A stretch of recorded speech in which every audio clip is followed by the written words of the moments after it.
Hello, everyone, and welcome to D20 Woodworking. And today we are talking about Nova. Now, this was the first hero that was announced for this cycle, for the Sinister Motives cycle.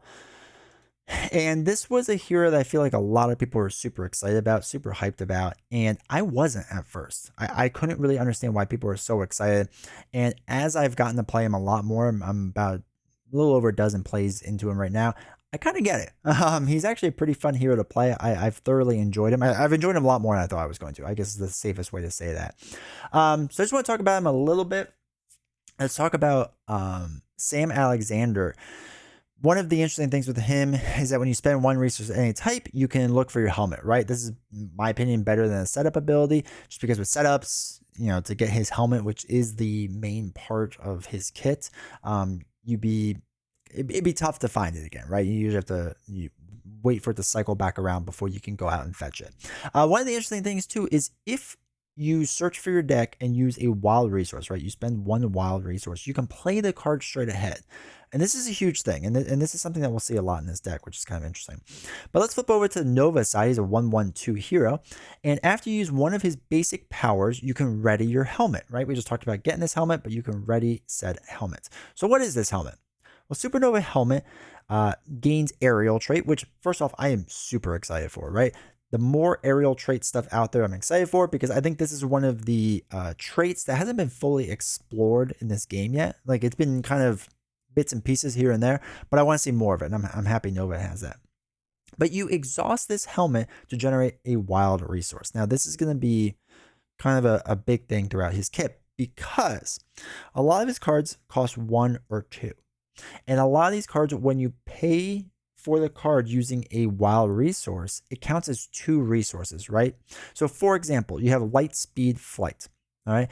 You double the number of wild resources generated while paying for this card. And it's a hero action, removes 3 from a scheme. So you can just use the helmet to pay for this card, right? You don't have to use a double. You don't have to throw away 2 cards. So this already tells you in the deck building stage, you want a lot of wild resources, right? One of the interesting things I started playing a lot of that I really like is the Power in All of Us, I believe it's called, which is the gray wild resource card. And when you pay for other gray cards, it counts as a double. Well, it's a wild resource, which is fantastic because that would count as a double for all of these event cards, right? Another example is the Pot Shot, right? It's a 2-cost event, but if you pay with a wild resource, basically pays for it right there. And you would deal 4 damage to an enemy. Those 2 cards specifically, and then using a lot of other gray cards in your deck makes that card worth it. For example, Champion's Mobile Bunker is a card that came in this pack. I absolutely love it. It's a support card, 2 costs. Hero action, exhaust Champion's Mobile Bunker, choose an identity with the champion trait. That player who controls that may draw 2 cards, then discard 2 cards from their hand, right? That's really, really cool, right? It's a really cool setup. Same with Everyday Hero. It's a resource card. And when you're a civilian trait, so usually on your alter ego side, you would also heal 1 from your hero, which is pretty cool. So moving on with the rest of his deck, he has force field projection. When a friendly character would take any amount of damage from attack, prevent 3 of that damage. If you use a wild resource, deal 3 damage to enemy, right? That's a huge card just for yourself, right? Obviously, you can use it on yourself. Past that, we have Unleashed Nova Force, which is a card a lot of people are excited for. And I'm not going to lie, I haven't really played a ton of it. But until the end of the round, each time Nova defeats an enemy or removes the last threat from a scheme, ready Nova and draw 1 card. When you get this card set up, it's fantastic. I think I've gotten it to work twice, and it was really, really cool. I mean, just nonstop, I was drawing new cards, I was playing cards, I was thwarting, attacking, readying them over. Because again, as we ready Nova, and we attack again or thwart again with Nova, we can ready the helmet back up to play another card, right? You can see how the cycle kind of continues, which is really, really the most fascinating thing with Nova. It's a really interesting concept that works with him. So also past that, we have the Miss Marvel ally card with his deck. So after you play an event, exhaust Miss Marvel, deal 1 damage to her, return the event to your hand. This can be good, again, if you're doing his cards, right? So if you're getting Pot Shot out and you use your helmet to pay for Pot Shot, does 4 damage, you exhaust Miss Marvel to return that card to your hand, you attack with Nova, it does 1 damage, and then you could play Pot Shot again using the same helmet, right? Like that's a really good setup that you can have there. So we're seeing more and more of these signature ally cards not being used as just general attackers or blockers or anything like that, but there is some response, some interrupt that they have that does something a bit unique and different that really plays to your hero's strength. And this it's always kind of done this, but I guess it's more obvious. I should say now. I don't even know if it's more obvious. Maybe it's just more obvious to me that we're seeing this play out more and more. That I don't want to use these signature allies and heroes as attackers and defenders, right? I want to use them in different ways. I want to generally use them for their hero responses. So it's a really, really cool thing. She's a really strong card. I think her alone is going to be near top tier for signature allies when we redo that list eventually. Two more cards we got to go over. First, Jesse Alexander is a 2-cost support. It's an alter ego action. Exhaust Jesse Alexander. Shuffle 1 copy of Connection to the Worldmind from your discard pile into your deck, which is fantastic. And you get to draw a card. Really good card. Typical kind of alter ego card that we see, right? Bringing a card back from the discard back into your deck, and you get to draw a card really, really good. So what is Connection to the Worldmind? It's a wild resource card. But the most important thing about this card is that it does not count towards your hand size. Now, this is a thing that's thrown a lot of people off. When do you count your hand size, right? So if you're drawing up and if you have a hand size of 5 and it's the 5th card you draw, do you still draw up? Yes, your hand size always is being checked during that phase, so you would draw up. So essentially, Nova has a 5 hand size on his hero side, right, with 10 hit points. I don't know if I ever mentioned that. But if you draw that resource card, you now essentially have a hand size of 6, which is fantastic. I really like this card. I think the way that they're doing it is pretty cool. And again, it's a wild resource, so it plays into those attack and superpower cards events that cost 2 that do the wild resource. So it's really, really cool how that's kind of playing off of it. I just want to mention a few other things really fast. 2 cards that really stand out to me in this pack. Now, there's a bunch of new cards, and I think they're definitely worth checking out, but there's 2 that I really love.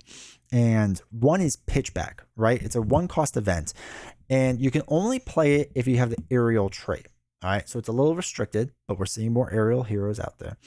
After your hero attacks, this 1-cost event allows you to deal 4 damage to an enemy, right? It doesn't have to be the enemy you attack, to any enemy. I love this card. A 1-cost 4 damage card, and you just have to have aerial. We have a lot of good heroes that already have aerial. I think this card is definitely worth it, especially if you have a resource generator and you can just play this card out. And especially since it's not the same enemy, right? Sometimes, you do 2 or 3 damage on one enemy and then you want to hit 4 onto another, right? You want to get a big attack on that enemy. This card lets you do it. I'm a huge fan of Pitchback. I think it's a really good card. Past that, there's some other good cards, right? The people are going to talk about them, and I'm going to let a lot of those videos go into them. I'm not going to go into every single card, but one I will mention, which if you are a champion or you have the genius traits, this might be a must-include card, which is Moon Girl. We need to talk about Moon Girl because she can be exploited, which is kind of interesting. She's a 3-cost, 2-threat, 2-attack card with 3 life. Now, each one of those things has 2 consequential damage. Now, the big thing with Moon Girl is her response. After you play her from your hand, draw 1 card for each science resource used to pay for her. So, you may think, that means I can draw a max of 3 cards. Well, no. What you can do is you can overpay for a card. As the rules state, as of right now, you can overpay for any card. And because it doesn't say anything about, drawing up to a max of 3 for, the max amount of resources you pay for, anything like that. It has no max amount. You can keep overpaying for this card, essentially. Right? You can overpay it by 10 and draw 13 cards if you really want to, if you somehow figure that out, right? So if you have double wild resources, you have a double science resource, you have resource generators that you can exhaust to pay for these cards. This is kind of nuts for this card, right? There again, if you have different generators that can pay for this or whatever else, you can draw a pretty high hand. At the very least, you can offset the cost of this card by drawing back up 3, right? You have to use 3 to pay for this 1 card. You draw 3 more cards. Like I said, for a champion or a genius trait hero, this is basically better than Nick Fury, in my opinion. You can still get the 2 attack out there. You can use her as a block next round. I think it's really strong. I think it's really good. And I don't see a deck moving forward that's a champion or genius trait That won't include Moon Girl. I think Moon Girl is really strong. I think maybe a little too strong, but oh well. I'm quite all right with that. I'm pretty excited for it. So overall, for Nova, I will say I'm pleasantly surprised. I really had kind of low expectations. Again, this is one of the heroes that I think a lot of people are really excited for, and I was on the fence about, and I was definitely wrong. A lot of people were really right. He is absolutely fantastic. He's a lot of fun to play. It's a different style of playing, which again brings excitement to this game. I talk about this in a lot of my videos. I do not want this game to become boring and stale. I really love Marvel Champions for what it is. I think it's a ton of fun. I think it's a lot of fun to play. And the way you keep things exciting is by doing new and interesting things in the deluxe boxes and doing new and interesting things with the heroes. They're still following a general formula where, it's basically like 2 attack cards, 2 or 3 attack cards, 2 or 3 thwart cards, 2 or 3 defense cards, and then kind of like a response interrupt card, and then some other small things. I do want to see them push out those boundaries a little bit, and I think they will at some point. But I will say what was nice is we didn't see a card where it was your typical 3 cost, does 7 damage, right? We've been seeing so many of those cards. 3 cost does like 5 threat removal or 6 threat removal, right? And they do some small variation on this. This is bigger, right? The max attack on the event card is 4.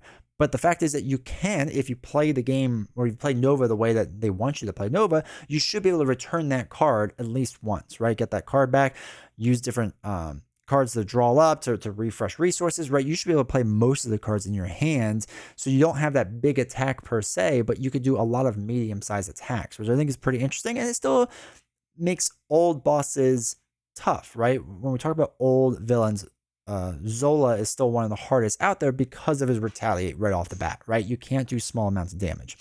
So it's really, really interesting in how that works and how Nova works. But yeah, I think overall I'm a pretty big fan. I like I said, I played him about a dozen times now. There's still more I gotta learn about him. For me, a dozen times isn't enough times to really fully grasp him. But I feel like I'm getting there. I feel like I'm playing pretty consistently with him, and I'm really enjoying the playthroughs.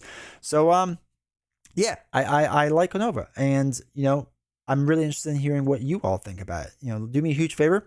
When you scroll down a little bit, hit the subscribe button, hit the like button, and leave it down in the comments. Let me know what you think of Nova. Or were you hyped to begin with and it lived up to your expectations? Did it not live up to your expectations? Were you like me and not as excited, but now you love Nova? Or maybe you're just kind of lukewarm about him. You think he's okay, nothing special. I'd be excited to hear that. So let me know your thoughts down below. And yeah, I appreciate it. I appreciate you watching the video. And if you ever want to watch live videos like this, make sure to go over to twitch.tv/G20 Woodworking. We'd love to see you over there.